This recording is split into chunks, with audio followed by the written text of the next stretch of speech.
Mike's Daily Podcast. Do you enjoy listening to the show called Mike's Daily Podcast? Here we are. It's episode 24 something, and it's Mike, and there's nothing going on. Oh, maybe there is. We'll find out soon, because it's Mike Matthews, and I like to croon at the beginning of my show.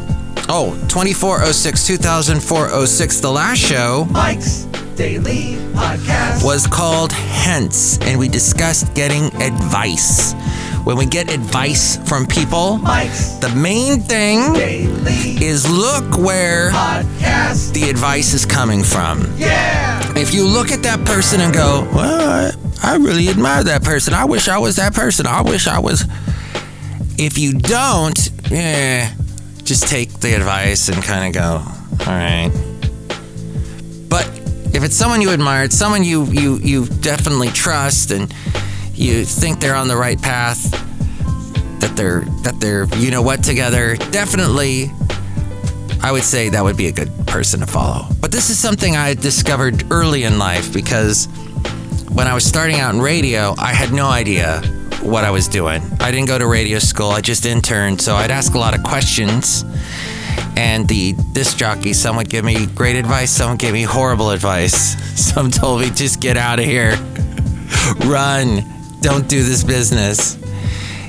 And that's probably what I should have done. But instead, I became very fascinated by the audio world and theater of the mind and all of that. Just love it, and love that the fact that it's amazing. Over the time that I've been alive, I've seen radio just be this thing where, oh, I got my little transistor radio and I'm hiding under the bed covers and I'm listening to my favorite disc jockey. Oh my God, I think he said something nasty on the air. To now everybody can do a podcast, and everybody. And here's today's podcast picture. The podcast picture today is, we'll get to that in a second. I don't cuss on this show. I don't see the point. A lot of people, they do a podcast and they're using horrible language, offensive language. And I say, why? And they say, well, I do it because I can. And it's a feeble mind, really, just to sum up. I know Basil has his little bit of obscenities here in the but we allow that. The late great Basil the boxer. I think we will go with a picture that is fairly recent. And I don't know, Mike always gets stuck here, doesn't he? I think I did take some recent pictures that were very cool. I will show them to you at mikesdailypodcast.com. You'll be able to see them. So see that podcast picture. Oh, I'm looking. Do you have Google Photos? It does this thing where it shows you. It'll make these little. They want you to buy their photo books. They got photo albums now. It's amazing how Google's trying to make money in every possible way. And maybe that is a lesson to all of us. That's some advice we should take. Because they try all kinds of things. Throw all kinds of stuff on the wall. Some stuff they discontinue because it doesn't work. But I'm just checking out what they're sending me with Google Photos. I upload just about all my pictures to that when I can. And they make these little photo albums, or they take a picture and they make the foreground move to get bigger. It's like it's coming towards you. And then they manipulate the visuals. And oh wow. Okay, and now it's showing me pictures of Rodler. And I don't know what happened to Rodler, the cat, the black cat we had. We've got these flyers up everywhere. But he basically came to us as a kitten and was very afraid, very skittish, and then became like our best friend, but then suddenly vanished a little over about almost a week and a half ago. So we're still looking for him. And pictures. Yeah, oh my gosh, I'm looking at one now. So now we just have one cat. The one cat that Patches, maybe I'll post a picture of Patches. But we have Patches was coming around before Rodler. And Patches is a older cat, we found out, over 5 years old. And he's become a lot more relaxed and calm because Rodler, the big black cat, would intimidate him. And I don't know if it was out of being mean or if he just wanted to play all the time, because he looks like he was just a little over, a little bit older than a kitten when we got him. So we'll see. That's my world, ladies and gentlemen. It went from Basil the Boxer to cats, to 2 cats, and now just 1 cat. But we miss Rodler. He was really sweet. As soon as you'd pet him, he'd make this really loud purr sound. And then he would come into the bedroom when we were sleeping, and he would sleep on the bed, and he had this wonderful snoring sound. And it was very soothing. I love when animals snore. Basil the Boxer used to snore, and that was very soothing. Oh, real quick, I'm going to be on the radio tomorrow, my usual Sunday radio program, and there's a link at mikesdailypodcast.com if you would like to listen to that, because I'm going to be playing upbeat 80s, 70s, 90s music, and it'll be fun. Check it out, mikesdailypodcast.com with the link. And I did, I got into radio. I didn't necessarily want to be famous. I got into radio initially because I was listening, and I would hear disc jockeys talking or whatever, and I'd go, oh, that one's terrible. That one that's just not a creative, that break that disc jockey did, had no thought put into it.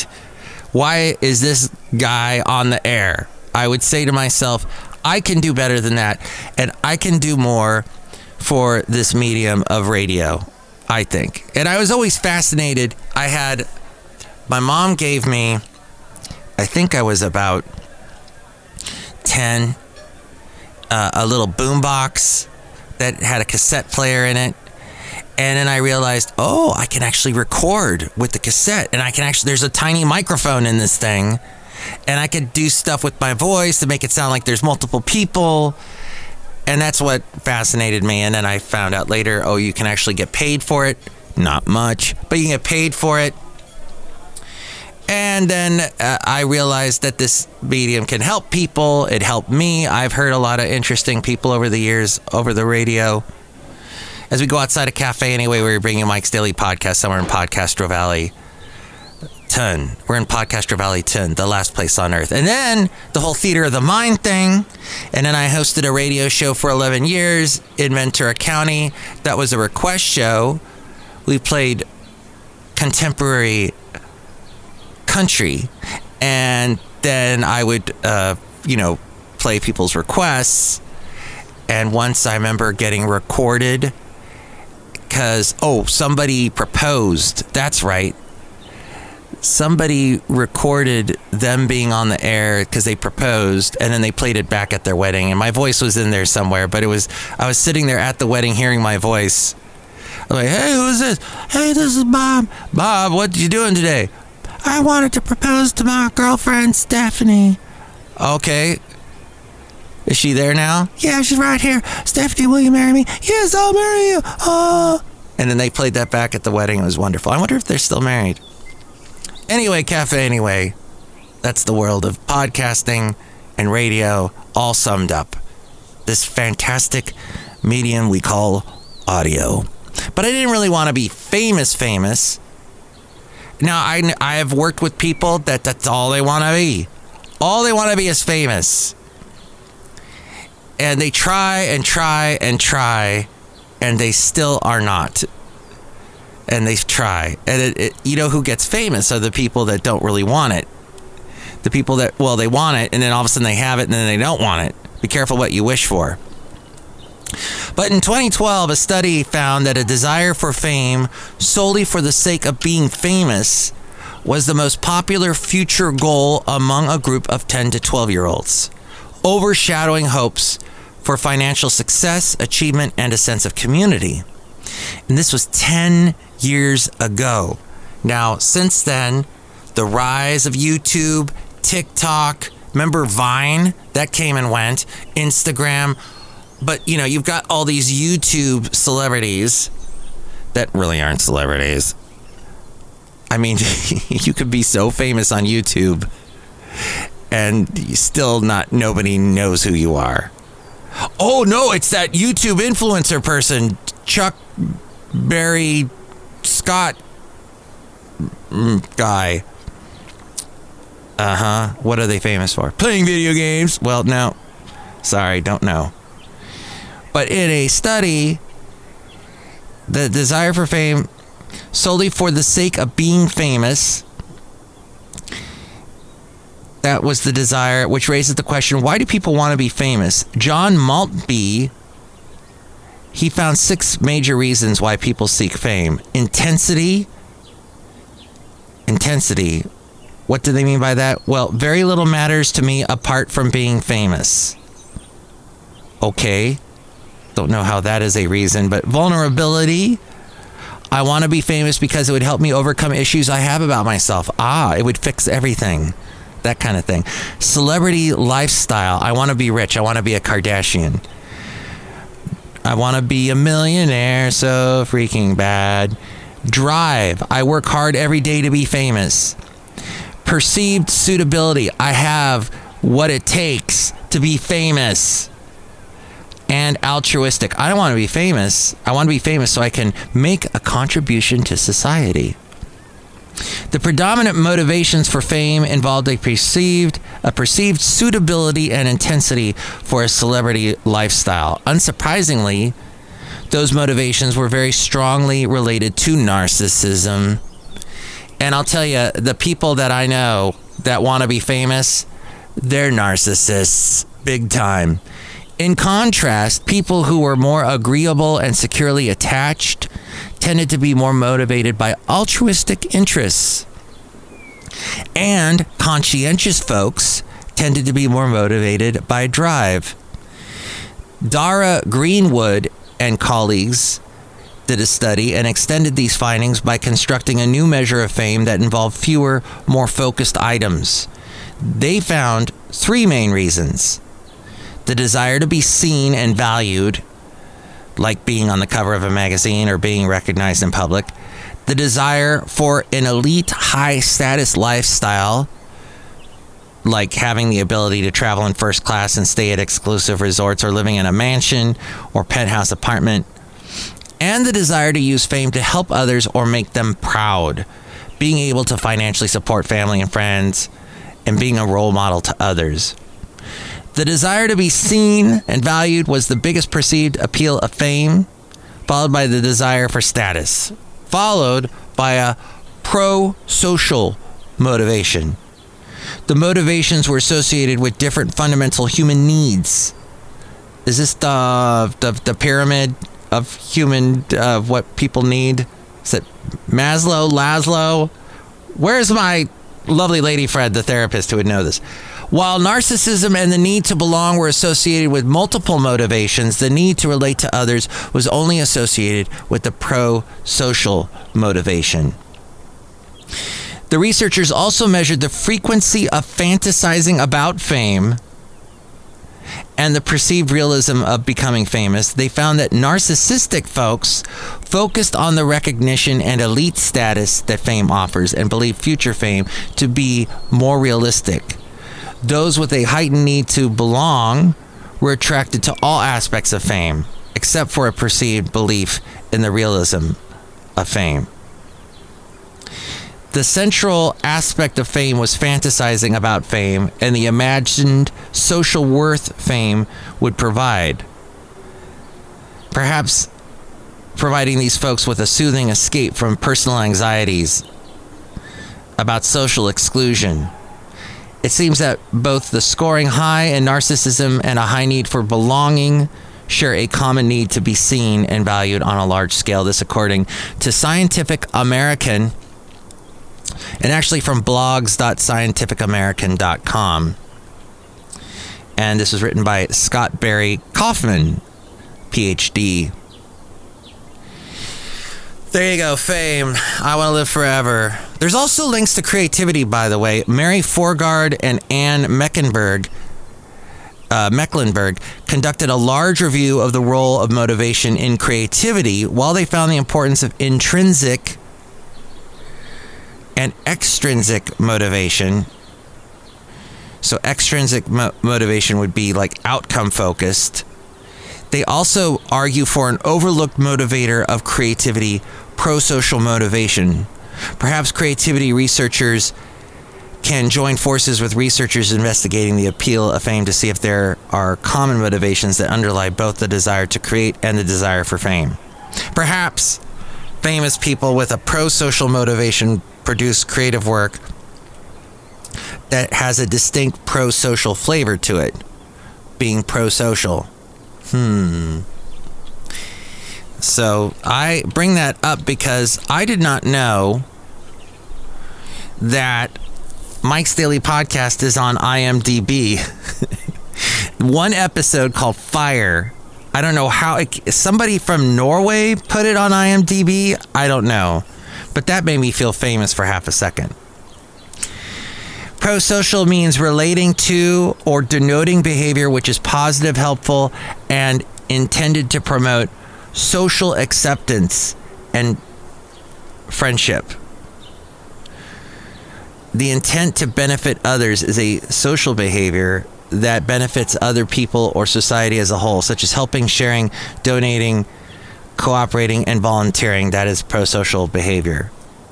Obeying the rules and conforming to socially accepted behaviors, like stopping at a stop sign. They're also regarded as prosocial behaviors.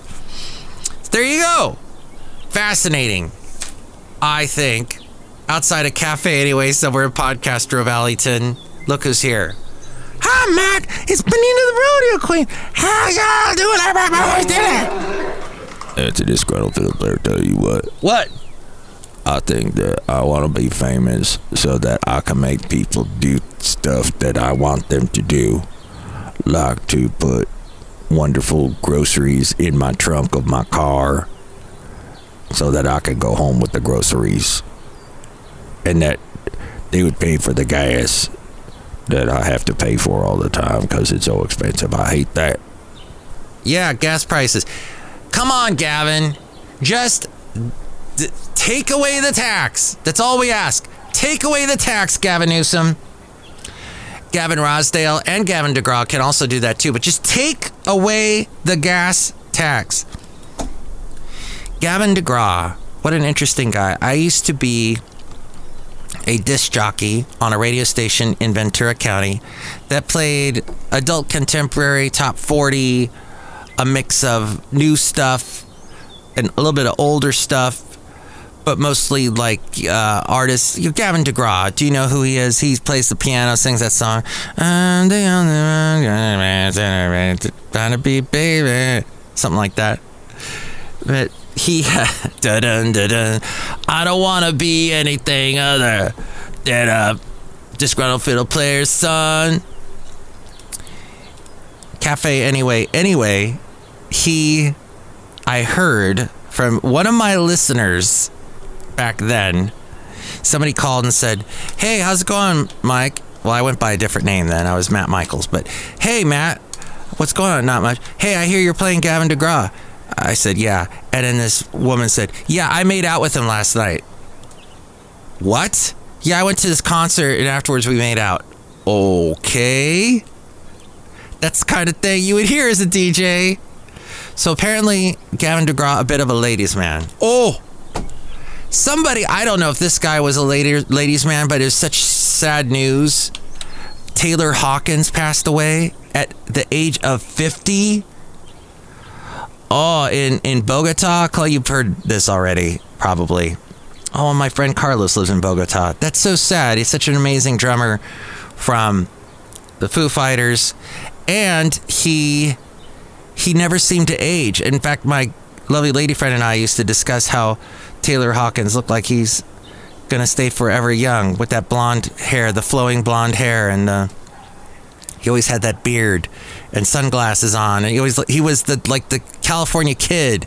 I think though he came from Texas originally. He also was the drummer for Alanis Morissette. Oh, so sad that he passed. I don't have all the influence or he moved to Laguna Beach. Was born in Fort Worth, Texas, and moved to Laguna Beach. Yeah, he looked so Laguna. He was the personification of a Laguna Beach Ian. Oh, it's so sad. His main influences were Phil Collins. Really? Interesting. Well, anyway, you've heard about that today. It's very sad. Anyway, Cafe Anyway. Didn't mean to end on a... Well, you're not going to end on a sad note, because look who's here. Oh, Mike, I make the delicious root beer. Here's to my now. Thank you. A little root beer will cheer us up after some sad news. But I hope that you have a great day and tell your friends about this podcast so that I'll be famous. No, tell them about it because I pay money for the website, Mike'sDailyPodcast.com, and it'd be fun if somebody else went there other than me once in a while and checked out stuff and checked out past podcasts. But you can call me at 336-MM Daily. 3 + 3 = 6. MM is in Mike Matthews, Daily as in what this podcast has been for a couple of days. So thank you for listening, and thank you for the root beer. Drink it right now. I'll kill you. Oh, all right. Dang it, he's so abrasive. Thank you. Continue being fun and prosocial out there, everybody. Take us out, A-Frame. This is interesting. Wow, this is interesting. Mike's Daily Podcast is written and produced and performed by Mike Matthews. His podcast is super easy to find. Download or listen to his show and read his blog at mikesdailypodcast.com. Email Mike now at mikesdailypodcast@gmail.com.